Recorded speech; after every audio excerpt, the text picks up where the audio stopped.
guys. I'm just here with some potato chips. I'm going to eat one more before I start talking about this.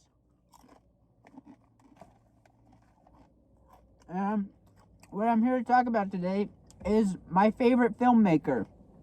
And more specifically, my favorite filmmaker throughout the years. I figured this would be an interesting video. Because, our tastes change over time. We develop, we grow, maybe we grow past filmmakers we used to like and stop liking them. Maybe we grow to appreciate them more. So yeah, I'll just get started. As a child, I really didn't know directors. But I knew who my favorite filmmakers were. And I knew these guys' name. Little duo, I knew them as Jason and Aaron. But probably a lot of you know them as Seltzerberg. They made, those comedies that were coming out in the 2000s that everyone says are trash films.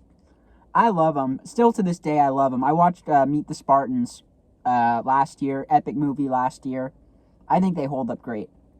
But anyways, yeah, they made these comedy films. How they got started, they had wrote a parody of Scream, and Scary Movie was coming out. So those people making Scary Movie, I think they bought the script that Seltzerberg had written, but then they just never used anything that they had written.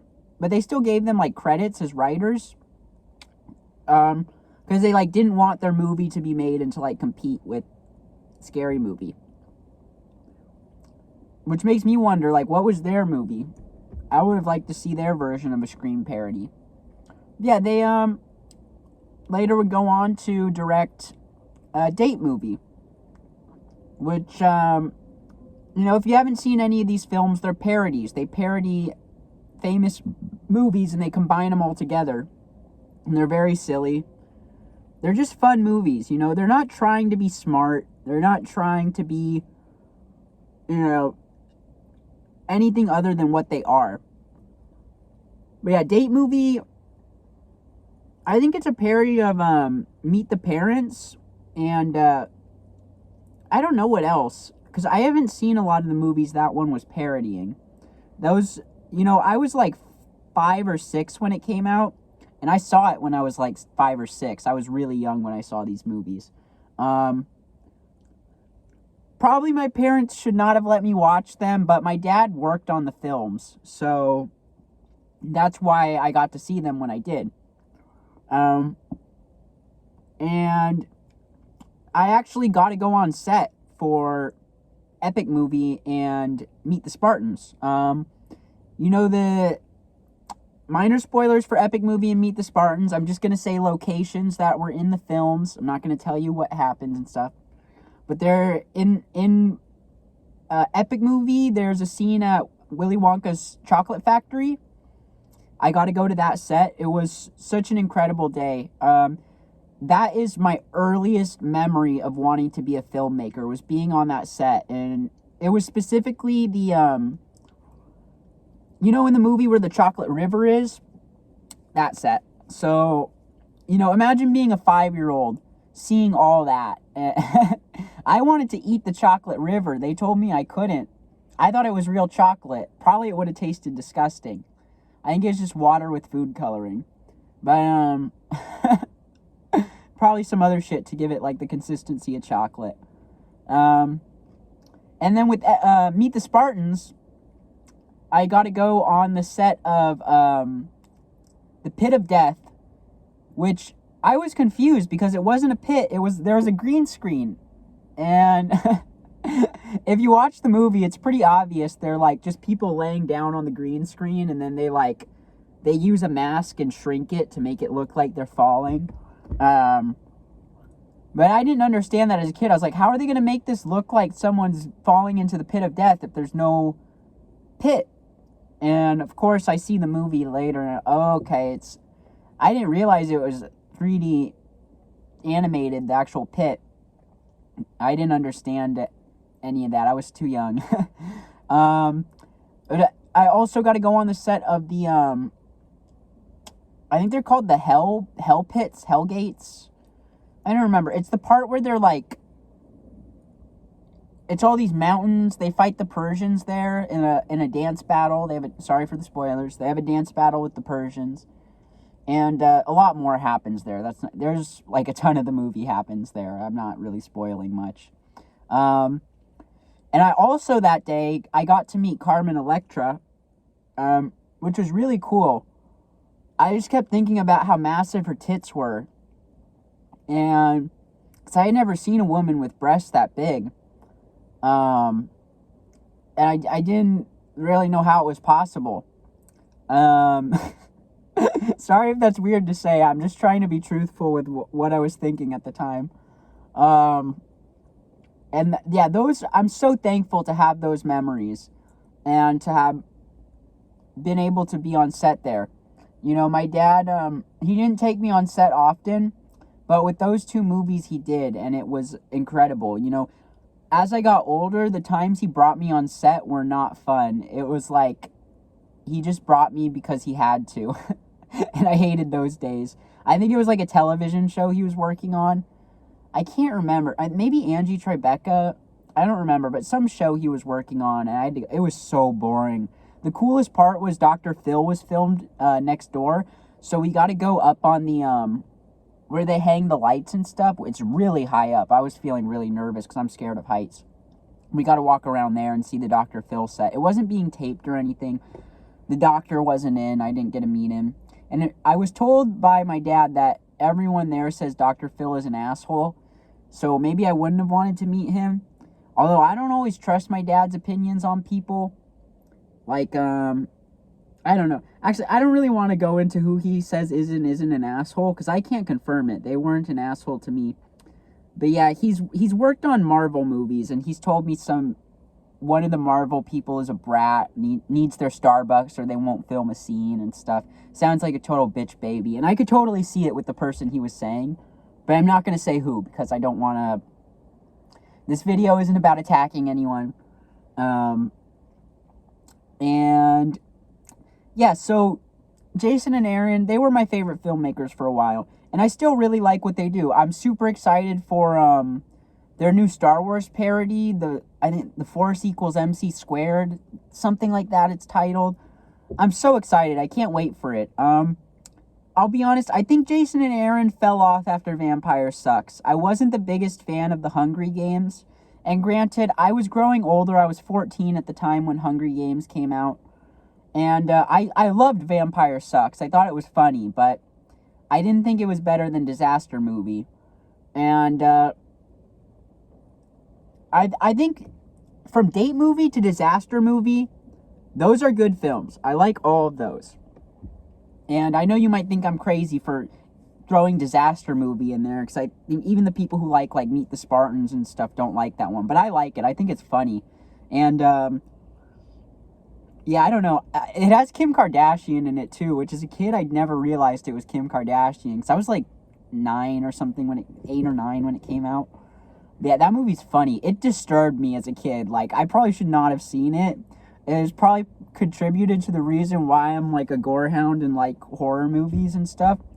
But yeah, all those movies are kind of gory at parts. Like, spoiler alert, Meet the Spartans, there's a scene where King Leonidas, like, snaps his neck, and you literally see his head, like, snap off and the bone come out.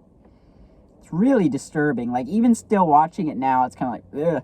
But I don't get grossed out by that stuff now. But I think a lot of people would not want to see that scene. There's, low bat. I'm going to plug my phone in right now. Let me start my car because my battery, I don't want it to die mid-video. Then in Disaster Movie, there's a scene with Alvin and the Chipmunks. And if you've seen the movie, you know what I'm talking about. They fucking eat glass. And their, like, mouths are just bleeding.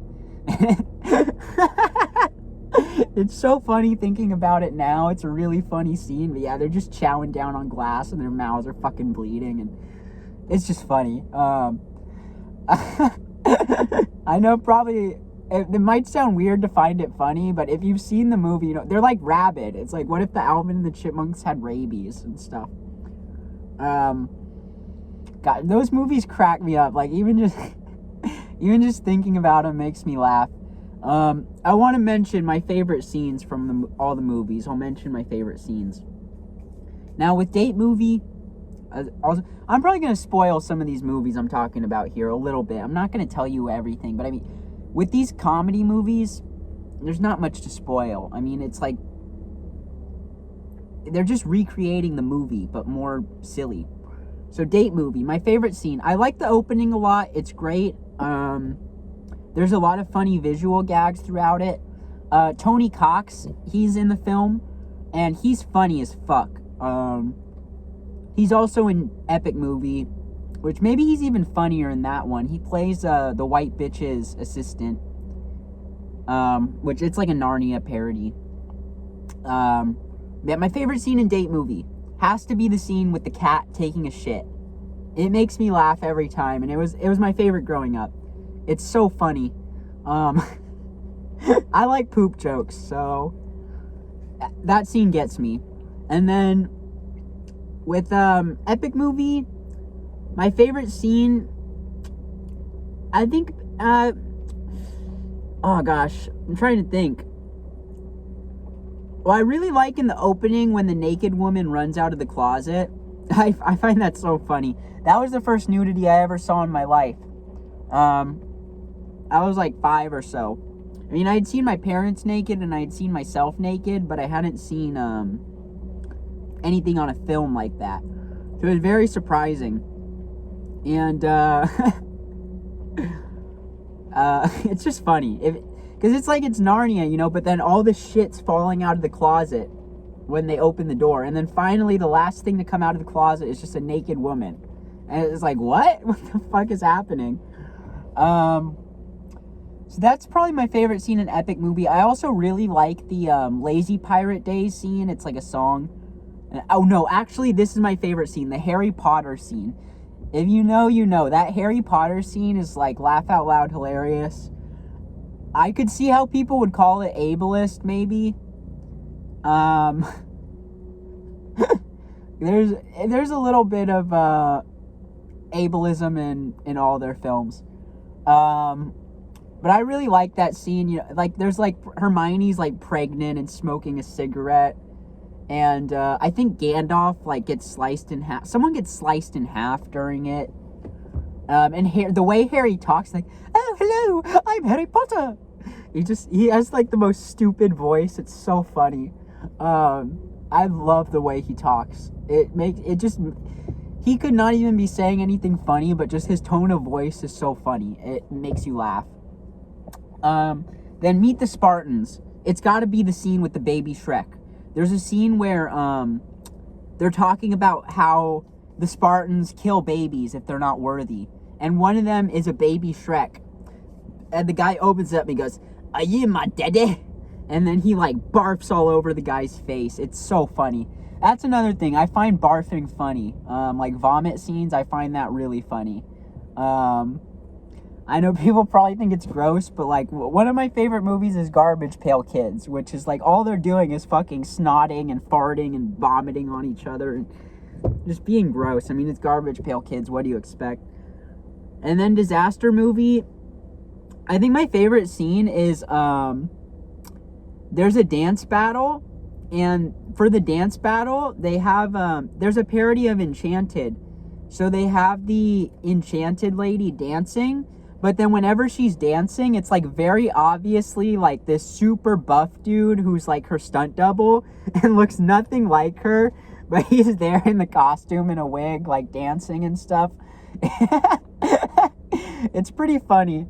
And that movie ends up getting a little transphobic because they reveal that she's like a dude, and that is like, well, a dude, you know. I'm pretty sure they're trying to be transphobic. I mean, you could make the argument that like, oh no, it was just a guy in a dress. They weren't a transgender woman. But I think that's the point. It was a transgender woman. And I'm fully aware of how like out of touch and insensitive these movies can be, and I'm not someone who would defend that, you know. But I do find the movies overall to be very humorous and enjoyable watches. So yeah, Jason and Aaron, hands down, were my favorite filmmakers for a very long time.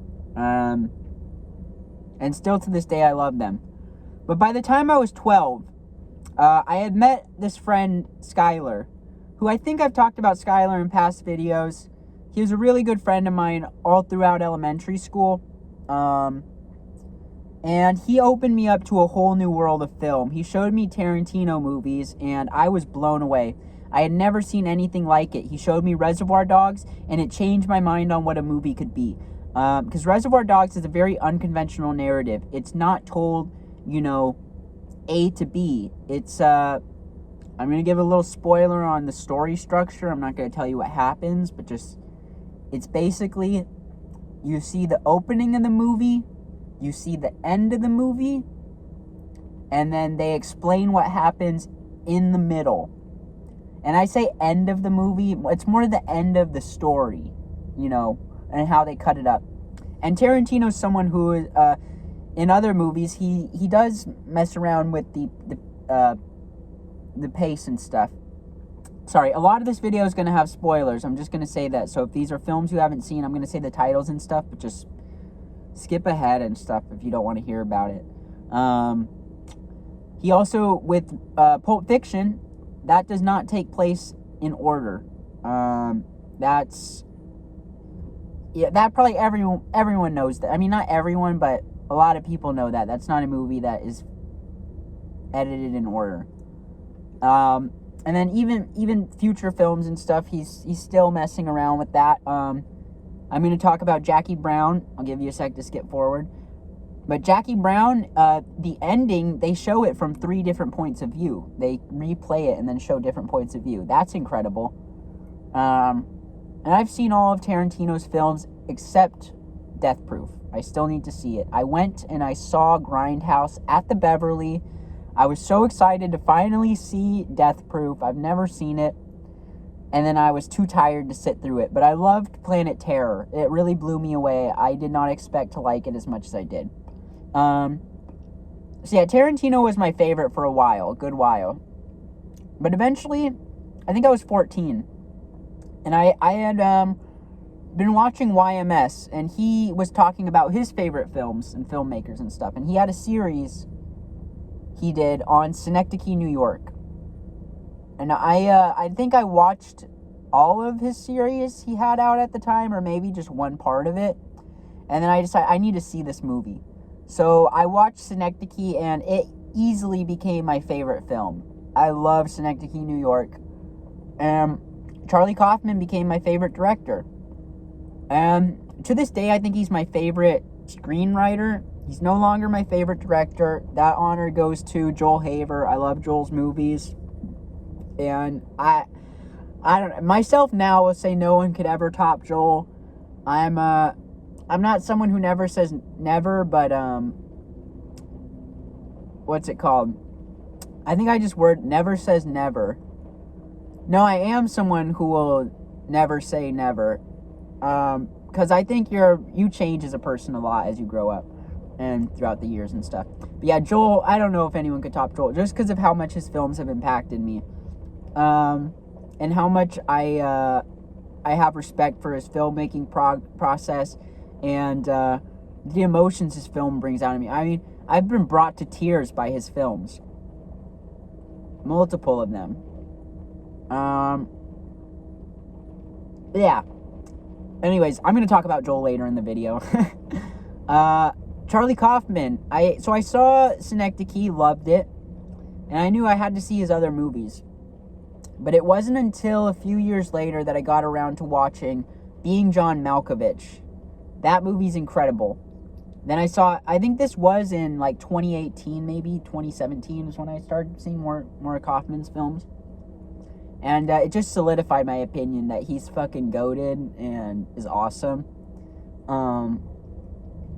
But yeah, I saw that. I saw Adaptation, I'm Thinking of Ending Things, and Anomalisa. I've seen all of those. Oh, also Eternal Sunshine. I hadn't seen that growing up, which, you probably would have expected me to. That's a very popular movie. But I never watched it. And it's very good. I actually relate a lot to it, and spoilers for the ending of Eternal Sunshine. So skip ahead like a minute if you don't want to hear this, but I'm going to talk about it. At the end of the movie, a big theme is like, you know, if you had the chance to restart a relationship with no knowledge of your past mistakes or grievances with the person, would you do it all over again? And, you know, it's framed as like a happy ending, but I find it to be a dark, disturbing ending because, you know, like, they're inevitably just going to repeat the same mistakes that brought them to the place they were at before. These people are not meant for each other. And it's a very sad ending. But I totally relate to it because I think a lot about my exes. And there's only one of them I really wish I could be with, but I also know how toxic that relationship was. And ultimately that probably we weren't meant for each other. And maybe in a different life or different universe, things could have worked out. But after everything we've been through, I don't know that it could. And I don't know that wiping our memories would have made the relationship work out again if we had gotten together again. So yeah, it's just, I think it's a beautiful ending and something that is deeply human and deeply relatable for many people, including myself. I also want to talk about I'm thinking of ending things. I'm not going to spoil too much, but when I watched that, well, minor spoilers here for the movie. I was feeling everything I was seeing on screen. I was suicidal. I was in a relationship that I didn't want to be in, but I also didn't want to break up with the person. And I was watching the movie with the person, thinking like, I need to break up with this person, but I don't want to. And I didn't break up with them for so long. But yeah, it's just, I relate a lot to that movie and I love it. I'm so excited for Kaufman's future projects. I'm really glad that Netflix decided to give him funding to make that, because after Anomalisa, he was having trouble funding his films. And his films are very grand. You know, I don't think you could make Synecdoche, New York on a low budget. I'm just going to be honest. I mean, you could make it. You could make it on a low budget, but it would not be the film it is. And that is a film that I cry pretty much the whole time because of how deeply human, personal, and relatable the whole thing is. And I think everyone would relate to it because it's literally a film about being a human. Even thinking about it kind of brings me to tears. And also just the fact that Philip Seymour Hoffman is in it. And he is my favorite actor of all time. I have a lot of love and respect for him. And I'm really sad he's no longer with us. I really wish he was still alive and making movies. He directed a movie, Jack Goes Boating. And that's another one with just a gut punch of an ending. Spoiler alert for the ending of Jack Goes Boating. Minor. It's not huge. But I think the ending is a dark ending. I do not interpret it as a happy ending. But all the reviews are like, what a happy ending. How sweet. And I was like, yikes for whoever you're dating. But I don't know, maybe not yikes, but yeah, I don't see how that could be interpreted as a positive, happy ending. That's all I'm going to say. Given the events leading up to what happens and the final line, I'm going to say the final line of the film. That's a couple, and the girl says, "You're perfect," and he says, "I am for you." And it gives me chills thinking about it. But yeah, if you've seen the movie, you know, I'm not going to go too much more into it. This isn't a movie about Jack Goes Boating. And It's a video about my favorite directors. And then after Kaufman, it's got to be Joel. So yeah, I did find Alejandro Jodorosky, but he didn't top Kaufman for me. I love The Holy Mountain, but he doesn't top Kaufman. Although I do love him just as a person. I think he's very honest, you know. I know he's kind of a controversial figure, but this might be a little triggering. Trigger warning. I'm going to talk about rape. Trigger warning. He was accused of raping an actress during the filming of El Topo. He said he raped the actress, but then later said he just said that for publicity, which I believe, because this is also a man who has on camera admitted that he was attracted to his mother and had like feelings for his mother. So someone who is willing to be so open and public about something like wanting to be incestuous with their mother probably is being honest about that. And I mean, if you watch the film, like it doesn't look like he's raping her. Like I didn't think that at all. But yeah, it's one of those things that might sour people on Jodorowsky. I don't know. I think you should give his films a chance. I think he's an interesting guy. Definitely controversial. I'll be the first to admit that. And I'm not someone who would defend rape. I fucking hate rapists and stuff. But yeah, he seems like someone who just was like saying too much and trying to like get his film publicity. And he just did not need to say the things he said. But yeah, let's go on to Joel. I'm going to move on from this subject. Sorry if that was triggering. Sorry if that was disturbing or whatever. I don't know. But yeah, Jodorowsky's a controversial figure. If you know about film, you know about him. What's it called? So let's talk about Joel's movies. Something a lot more positive. How did I find Joel? Well, I was listening to the Sardonicast podcast, and Joel was on it, and he talked about his movie, 30 Days in Marshall. It's a movie he made by going to South Carolina with his friend Dylan, and they didn't know anyone in the town. It's called Marshall, the town. They didn't know anyone. They didn't have a plan. They just made a movie with the people in the town. They did raise funds on Kickstarter and had, like, backer rewards to name characters and stuff like that. So there was some pre-planning, but most of it was just improvised and off the cuff. You know, they didn't script it or anything. And I saw that film and was very inspired. And I knew I had to watch more of Joel's films. I'd later go on to watch them all. I found my favorite being Drowning in Potential. I love Drowning in Potential. It's got Dax Flame, and that's a very relatable movie. I mean, you see Joel living out of his van. I'm living out of a car. I relate to that. The struggle of being in the LA area, trying to make it in Hollywood and stuff. I think that's very relatable for a lot of filmmakers and actors. Dax's anxiety. I mean, I'm an anxious person. I'm very anxious. And I relate a lot to Dax. I see myself in him at times. And just like that, there's this one scene where he's like on a date and he's so nervous. Oh my gosh, I relate so much to that. Because when I'm on dates, I feel like fucking terrified. And like I don't know what to say and stuff. Sorry about the rain. It's raining. That's all that noise you're hearing. But yeah.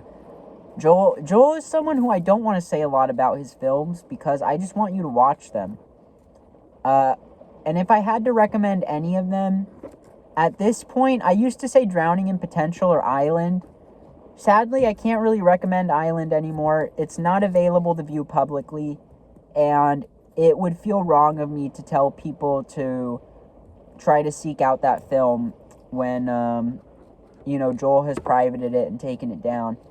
And it saddens me that it's gone. I'm sure it saddens a lot of people. But I'm just thankful to have seen it when I saw it and to have been there.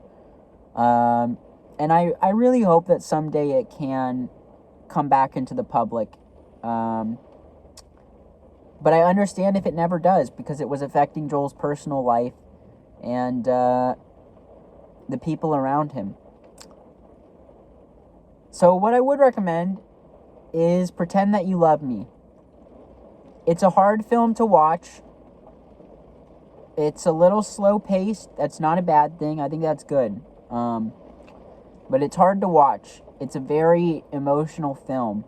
I cry during it. I didn't cry that much the first time I watched it. In the middle, well, more towards the end. By the point you get 2/3 of the way through the movie, it got very sad. And I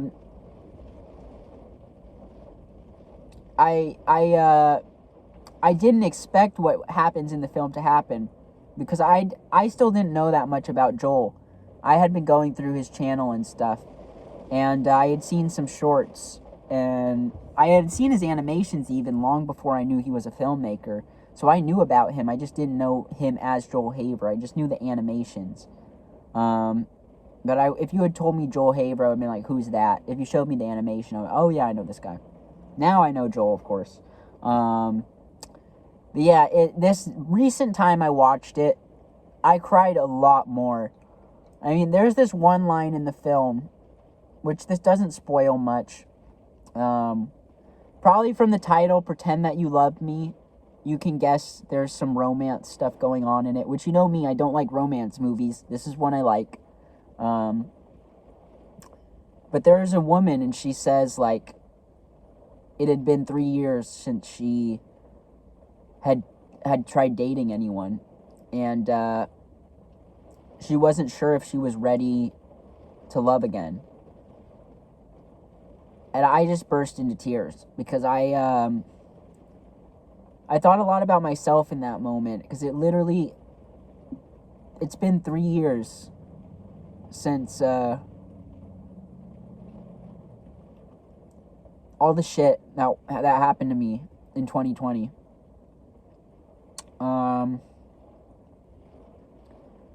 And the other crazy thing to me too was when I rewatched it, it was on December 29th, 2022. Which, if you know anything about the film and Joel's life, I don't want to spoil stuff. I mean, it's real stuff that's happened, but I don't want to bring it up because I want you to watch the film. You could understand why that's relevant. And it wasn't intentional, but it just how things worked out. Anyways, I cried a lot more this rewatch, and it hit a lot harder. So I think now that is the one I would recommend people. And it might be my favorite of Joel's movies. I don't know. I still don't know. I gotta rewatch Drowning in Potential. But yeah, I have ranked Joel's movies on Letterboxd. And if you want, I'll go into my rankings. I don't think Joel has made a bad film, so don't take the bottom half as me saying they're bad. But I'll give you like my top 5, because I can't remember exactly how I listed all of them. This might be wrong, but I know the top 3 is accurate. As of this moment on Letterboxd, it's Drowning in Potential,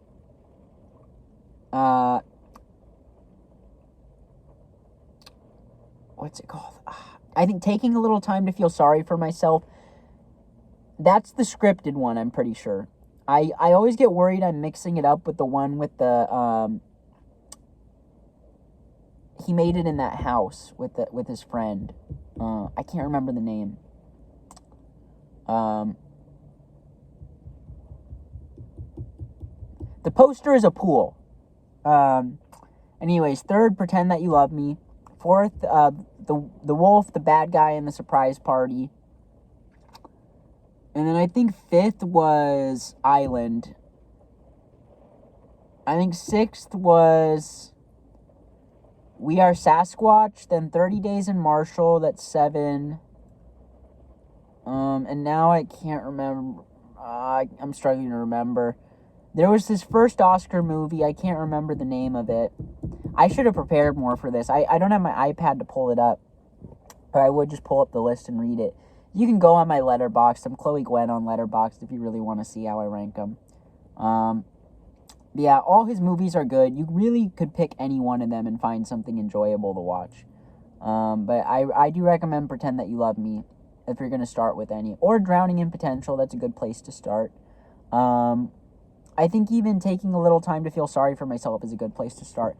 I know Joel talks about that film and says he doesn't really like it because it was scripted and he felt like he was just executing on a plan and it didn't challenge him. But I just relate a lot to the movie and the character he plays.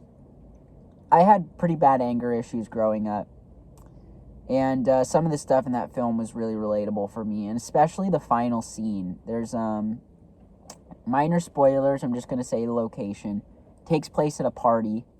The way it's framed is incredible. What happens is just an incredible scene. I related so much to it. Being someone who's very claustrophobic, I related a lot to that. So yeah, at the moment, my favorite filmmaker of all time, Joel Haver. I hope you guys enjoyed this little insight. It's interesting. There's only been 4 people I've called my favorite filmmaker of all time. And for different periods, you know. And actually, as I've grown older, some of these filmmakers I've grown less fond of even. Now, I'm not saying I hate this filmmaker. I still like their movies. But, I don't want to say the name because I just don't want to have any issues with people. I feel like it's pointless, you know. But yeah, one of the filmmakers I've grown. It's not even the movies that they make. It's just them as a person and their opinions on film and stuff. I don't agree with now, and I don't hate them, you know. Like I've even said hi to the guy before while I'm in LA. He didn't say hi back to me, which I understand. Probably everyone says hi to him, and he just doesn't want to deal with it. He's obviously someone who doesn't like being recorded, doesn't like being photographed. He'll talk to you if you are a genuine person. But, I was just smoking a cigarette, and I was like, oh, hey, what's up? How are you doing? I don't think I said, how are you doing? I just said, hey, I hope you enjoy the movie or something like that. I don't remember. Because we were seeing It's a Mad, Mad, Mad World on 70 millimeter. And this isn't that filmmaker, but I'm just going to say, sitting in front of me were these 2 children. And to the right of them, Sam fucking Raimi.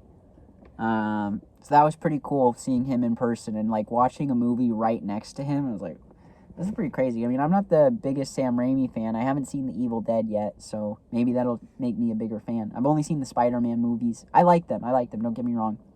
And I've seen Doctor Strange too. But I haven't seen a lot of Sam Raimi movies. And I want to. I really want to, but there's just so much to watch. Anyways, I don't think I really have much more to say on this. But yeah, things change. You grow in and out of liking filmmakers. I definitely have. Even a film like Reservoir Dogs, which I loved growing up, I don't like it as much now. I mean, I still like it. I think it's a great movie. But there's just moments I'm not as fond of, you know, as where I thought, like, oh, this is the greatest movie of all time, you know. And then you see, okay, this is the greatest movie. Oh, no, this is the great. I think now there's truly no greatest movie of all time. Or truly a worst movie of all time. Movies are just movies. They're subjective. Anyways.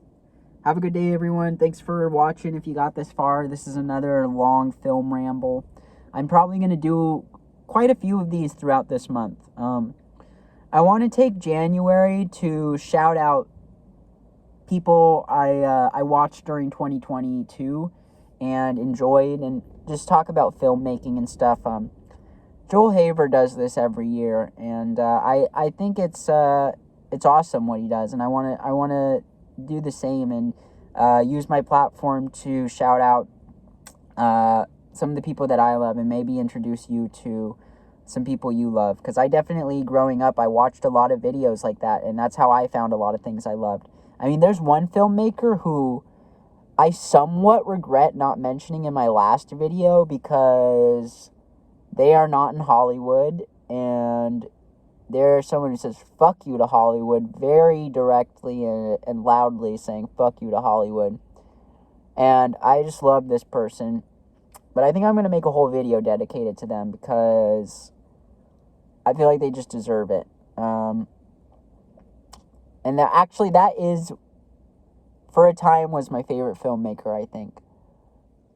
Probably for a bit. Because in between Kaufman and Joel, there was one filmmaker. But I'm not going to mention them in this video. I'm going to save it for the video where I exclusively talk about them. Because I do want to just dedicate a whole video to this director. Anyways, I'm out. Hope you're all having a good day. I'll see ya.